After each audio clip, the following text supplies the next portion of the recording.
Assalamualaikum warahmatullahi wabarakatuh. Adakah yang sudah kangen dengan jin Runcandel? Ya, pada episode kali ini, Minprof akan melanjutkan perjalanan jin Runcandel, anak bungsu Master Pedang yang tidak kenal ampun, yang sudah terlalu lama tidak kita bahas. Jadi, langsung saja siapkan bantal, mulai rebahan, dan simak kisahnya. Setelah Z memukul Clearstone hingga meledak, si kembar Tona terkejut dengan ledakannya yang tiba-tiba, dan Z memuji Jin karena berhasil menghindari ledakannya. Oh, putra bungsu ternyata mempunyai firasat yang kuat. Z melanjutkan, itu benar, Clearstone akan meledak seperti ini jika dia diberikan terlalu banyak tekanan. Kalian bertiga adalah orang kedua yang tak terluka karena ledakan ini. Yang pertama adalah Luna. Z yang telah melatih semua kakak-kakak jin sudah terbiasa ketika para pewaris terluka karena demonstrasi sederhana seperti ini. Dia tak menyangka akan ada anak lain yang tak terluka. Jin memotong pembicaraan Z. Dia dan si kembar Tona penasaran dan bertanya, bagaimana Luna dulu menghindari ledakan Clearstone? Z balik bertanya, apa Jin memang ingin tahu yang sebenarnya? Karena biasanya kakaknya yang lain tak mau mendengarnya. Tak apa, jawab Jin. Sebenarnya, Luna tak bisa menghindari ledakan itu. Dia sama seperti kakak jin yang lain, terkena ledakan. Tapi karena Luna terlalu kuat, dia tak terluka sama sekali. Mereka bertiga yang mendengar cerita Luna terdiam. Namun Z tak terlalu peduli. Lalu dia memberi arahan pada mereka bertiga.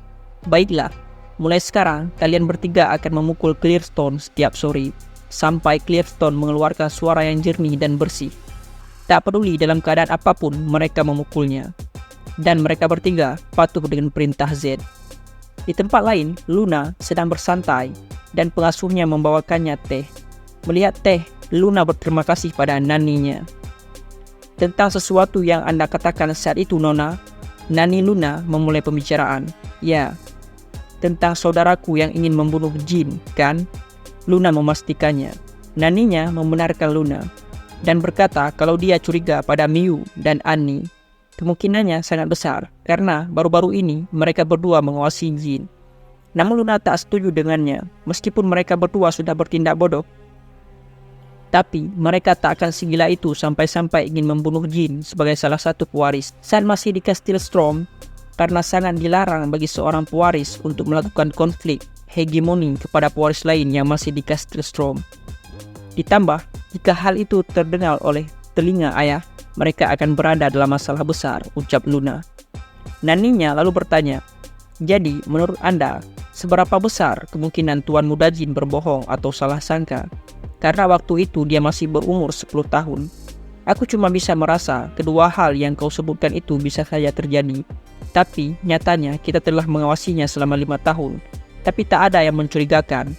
Karena itu aku rasa jin tidak berbohong. Luna menjawab naninya. Kalau memang saat itu jin sebenarnya waspada dengan Luna. Mungkin hal itu bukan karena murni dia merasa hidupnya terancam, tapi karena memang sifat alamiah manusia untuk merasa takut. Nani juga setuju dengan pendapat Luna. Lalu Nani bertanya, apa dia juga harus mengawasi Miu dan Annie? Luna menyetujui usulan Nani dan menyuruh naninya untuk mengawasi Miu dan Annie. Terlebih lagi karena selama ini tak terjadi apa-apa, Luna khawatir dan merasakan firasat buruk. Saya sebenarnya juga khawatir kalau Anda akan disakiti oleh saudara-saudara Anda, ucap Nani yang khawatir. Nani, umurku sudah lebih dari 30 tahun. Kau tak perlu lagi mengkhawatirkanku, Luna menyuruh Nani untuk tetap tenang. Luna lalu mengubah topik. Dia penasaran dengan latihan jin. Latihan bersama Lord Z. Nani bertanya-tanya. Iya, saatnya dia menggunakan hasil latihan Min A dariku, jawab Luna.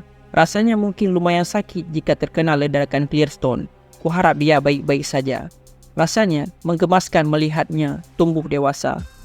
Keesokan harinya, latihan sore selama 4 jam telah dimulai.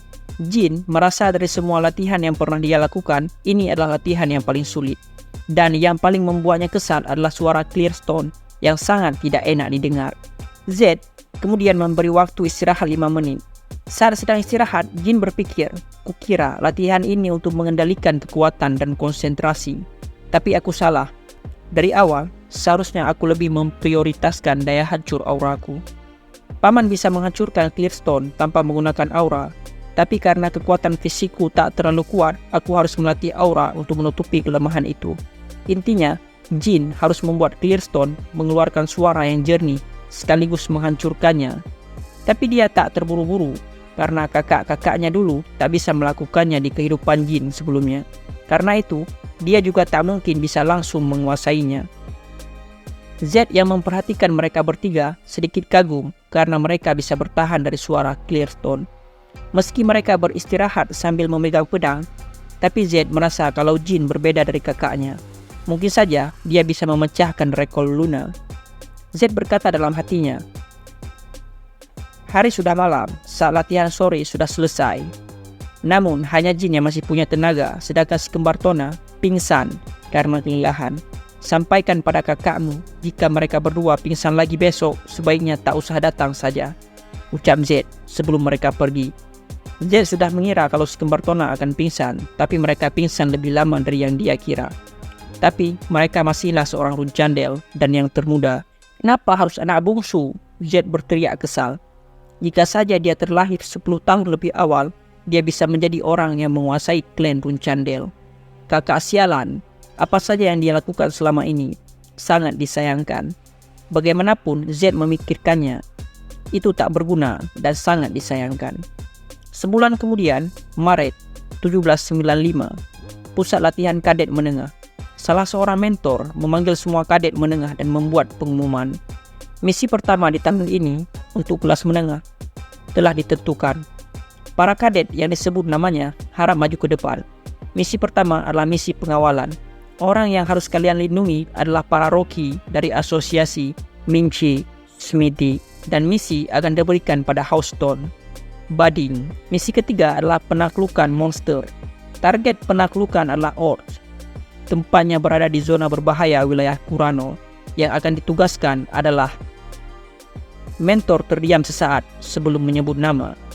Mesa, Belloc, Scott, Taimon, Kiko, Zusen, Eddington, Sierra, Peel, David, kalian bersepuluh. Totalnya ada 25 Orcs. Para kadet pemula yang baru saja disebutkan namanya terkejut. Orc adalah monster yang selalu bergerak dalam kelompok. Jadi, pikirkanlah cara kalian menjalankan misi tersebut. Cuma itu saja. Petro akan menjelaskan lebih detail pada kalian. Aku harap kalian kembali dengan selamat. Sebagian besar kadet menengah terkejut mendengar pengumuman itu karena mereka diberi misi mengalahkan Orcs padahal masih pemula. Sedangkan kadet dari faksi Miu dan Annie malah mengata-ngatai mereka. Kayaknya kita harus menyiapkan peti matinya dari sekarang. Masih ada waktu sebelum misi dimulai. Bagaimana kalau kalian menulis surat wasiat dulu? Yang lain juga menyambung, atau kalian bisa minta tolong dengan Tuan Muda Jin kalian. Selamatkan kami takut. Taimon yang mendengar menjadi marah, tapi Mesa menenangkannya. Sudahlah Taimon, kita masih belum mempunyai kekuatan untuk menghajar mereka. Dan juga akan merepotkan kalau kau terluka sebelum misi dimulai. Tapi Mesa, para bajingan itu menghina Tuan Muda. Taimon mencoba melawan. Diam, tenangkan dirimu. Apa kau lupa kita sedang berada di klan Runcandel? Kita harus menghadapi misi yang kita dapatkan dengan serius dan kembali setelah berhasil menuntaskan misi. Hanya itu caranya agar kita bisa membungkam mereka. Mesa memberi semangat pada temannya. Sore itu, seperti biasa, si kembar Tona berlatih memukul Clearstone. Karena terlalu kuat memukulnya, Clearstone di depan Haitona meledak dan ke samping. Untungnya, Daytona sempat menghindarinya. Namun Jin yang sedang fokus tidak memperhatikan, tapi dia berhasil menahannya dengan sikunya. Haitona merasa bersalah dan meminta maaf pada Jin. Dia bertanya, apa Jin baik-baik saja? Jin menjawab jika dia baik-baik saja. Tapi, bisakah Haitona menjauhkan benda itu darinya? Sudah sebulan sejak mereka bertiga mulai latihan Clearstone setiap sore. Kini kakak-kakak Jin mulai meledakkan Clearstone. Jin rasa mereka berdua akan butuh waktu yang lebih lama. Namun Jin penasaran dengan sensasi yang baru saja dia rasakan. Ledakan dari bola besi tadi seperti panah yang mengarah padanya. Tapi meski bola besi itu melayang lagi ke arahnya, Jin merasa bisa menghindarinya. Apa mungkin perasaan itu ada hubungannya dengan latihan Jin dengan Kak Luna? Jin kemudian memutuskan untuk mencoba sekali lagi sebelum sensasi tadi menghilang. Tapi Z memanggil mereka. Dia bilang jika mereka bertiga akan diberikan misi. Setelah Z memberi misi, ekspresi si kembar Tona berubah jadi kesal, lantaran mereka diharuskan untuk menghadiri event ke kerajaan Bemen. Mereka berdua menggerutu. Haitona sudah merasakan hal yang membosankan dan memuakkan, sedangkan Daytona membenci pakaian yang akan dia pakai untuk menghadiri event itu. Z meminta maaf pada mereka. Berkat mereka, kakak-kakak yang lain tak perlu menghadiri pesta dansa di aula pesta kekaisaran. Tapi Z merasa kesal, meski ini hanya sebuah event, hal ini juga termasuk misi. Beraninya si kembar Tona mengeluh. Jika Z melihat mereka bersikap seperti itu sekali lagi, maka mereka akan tahu bagaimana rasanya sekarat. Si kembar Tona pasrah. Jin, di sisi lain, berpikir kalau Kak Miu dan Annie memang nakal. Setelah menghukum si kembar Tona yang tidak terlalu hebat dalam berpedang, sekarang malah menyuruh mereka untuk menghadiri event. Z lalu menjelaskan kalau ini event besar yang tidak mungkin ditolak oleh Run Chandel. Juga ada banyak orang kuat yang datang ke sana. Z menyarankan mereka pergi dan belajar sesuatu dari orang kuat di sana. Setidaknya ada 1-2 hal yang bisa mereka pelajari. Sedangkan misi untuk Jin, Z terdiam sebentar, lalu berkata jika misi Jin adalah misi pembunuhan. Target pembunuhannya adalah salah satu mainan dari Master Ace Castle, Talaris. Dalam arti, targetnya adalah salah satu kekasih wanita tersebut. Z bertanya, apa Jin sudah tahu mengenai Ace Castle dan juga masternya? Jin mengiyakannya. Ace Castle merujuk pada tower besar yang menjulang di tengah-tengah lautan benua barat. Ace Castle Master merujuk pada pemilik tower tersebut, Master ke-51, Talaris, wanita yang punya julukan Spider of the Abyss. Dia terkenal dengan kekejamannya saat kekasihnya diganggu. Z lalu melanjutkan karena Ace Castle berada di luar pengaruh keluarga Run Chandel dan Ziegfeld. Jin pasti tahu seberapa kuat Ace Castle itu. Jin melihat rincian misinya. Nama orang yang akan dibunuh adalah Alcaro Chandler. Saat ini dia dilindungi oleh prajurit Ace Castle, dan juga saat ini dia sedang berpikir di zona tanpa hukum, Mamit. Mendengar nama Mamit, si kembar Tona terkejut karena jika sudah ke Mamit, paling tidak misinya sudah setara Guardian Knight. Meski Jin kuat, tapi ini terlalu berlebihan. Jin tak terlalu memikirkan itu. Dia malah bertanya pada pamannya, karena misi ini permintaan dari keluarga Chandler. Apa benar keluarga Chandler punya hak untuk membunuh anaknya sendiri? Z membenarkannya. Keluarga Chandler sudah mencoba berbagai macam cara untuk membuat pria itu kembali, tapi semuanya gagal. Z berkata, jika mungkin para Chandler itu berkesimpulan kalau lebih baik membunuhnya daripada menanggung resiko dia membocorkan rahasia keluarga. Z lalu balik bertanya, apa menurut Jin dia bisa melakukan misi ini? Dengan tegas, Jin menjawab jika dia bisa. Z tertegun dan bertanya-tanya, kenapa? Dia berpikir mungkin Jin tidak mengetahui tentang Ace Castle atau Mamit, tapi dia langsung menyetujuinya, padahal Z berencana membicarakannya lagi pada kakak-kakaknya kalau Jin menolak. Pada akhirnya Z hanya pasrah dan bilang jika penyerangan akan dilakukan 2 hari lagi. Si kembar Tona bertanya, apa Jin memang benar-benar ditugaskan ke Mamit? Z membalas jika memang Jin ingin pergi maka tak ada alasan untuk menghentikannya. Lalu mereka bertiga juga tak perlu berlatih sore sebelum misi dimulai. Dan latihan personal juga akan dibatasi agar tidak mengganggu misi yang berjalan. Mendengar penjelasan Z, mereka bertiga serempak mengiyakannya. Sesudah itu, Haitona berkata pada Jin, nanti di Mamit bilang saja kalau dia seorang Run Chandel. Dengan begitu tak akan ada yang berani menyakitinya. Namun Jin malah penasaran kenapa mereka berdua mengkhawatirkannya. Si kembar Tona membantah perkataan Jin, berkata kalau mereka ingin mengalahkan Jin, jadi dia tak boleh mati sebelum itu. Lalu Jin berbalik dan kembali menebas Clearstone sambil mengingatkan kakaknya. Saat dia kembali, kakaknya harus membuat keputusan. Mereka lebih memilihnya atau kakak perempuan mereka. Si kembar Tona takut Clearstone itu meledak, namun ternyata Jin dapat menebasnya tanpa meledakkannya. Lalu Jin pergi dari sana. Z yang melihat Jin pergi berkata pada si kembar Tona, seperti yang dibilang Jin, mereka harus mempersiapkan diri mereka. Dan jika belum cukup kuat, maka berhentilah menantangnya.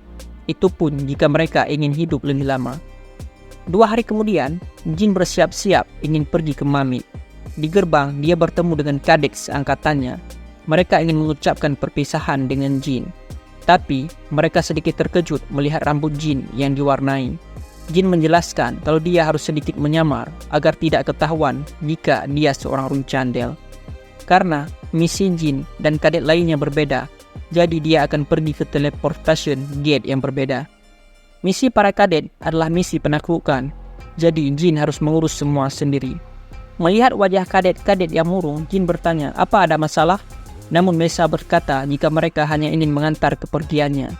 Jin menghibur mereka, berkata jika semua akan kembali. Ya, jika kurang beruntung, beberapa dari mereka akan mati. Tapi mengkhawatirkan sesuatu tak akan mengubah keadaan. Jin menyuruh mereka untuk fokus saja dengan misi yang akan mereka lakukan, karena dia pasti akan kembali. Jangan terlalu mencemaskannya.